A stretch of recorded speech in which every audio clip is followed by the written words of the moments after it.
ஒரு டேஸ்ட்டான குழம்பு வந்து எங்கள் சித்தி வச்சுருந்தாங்க அன்னைக்கு. இட்லிக்கு சாதத்துக்கெலாம் ரொம்ப நல்லாயிருக்கும்னு சொன்னாங்க. ஒரு குக்கரில் வந்து எண்ணெய் வச்சு கடுகு, உளுத்தம்பருப்பு, கருவேப்பிலை, வெங்காயம், தக்காளி பழம் இதெல்லாம் போட்டு நல்லா வதக்கியாச்சு. அதுக்கப்புறம் கடலைப்பருப்பு கொஞ்சம் வந்து ஊற வச்சுருந்தாங்க, அதை சேர்த்தாச்சு. அப்புறம் மிளகாத்தூள், மல்லித்தூள், மஞ்சத்தூள் இது காரத்துக்கு ஏற்ற மாதிரி சேர்த்துக்கிட்டோம். இதுக்கப்புறம் நாங்கள் அரிஞ்சு வச்சுருந்த உருளைக்கிழங்கை ஆட் பண்ணோம். இதில் வந்து கொண்டைக்கடலை தான் சேர்க்குறோம், ஆனாலும் கொஞ்சம் உருளைக்கிழங்கையும் இதில் வந்து கட் பண்ணி போட்டுக்கிட்டோம்.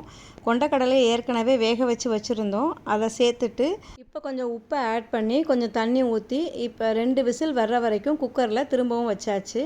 இதுக்கு இடையில வந்து தேங்காய் வந்து கொஞ்சம் அரைக்கணும். அதுக்கு தேங்காய் கூட இஞ்சி, பூண்டு, சீரகம் இதெல்லாம் தனியாக விழுதாக அரைச்சி வச்சுக்கிட்டோம். குக்கர்லேருந்து விசில் வந்ததுக்கப்புறம் இந்த தேங்காய் விழுது அதில் சேர்த்து ஒரு கொதி வந்தோடனே இறக்கியாச்சு.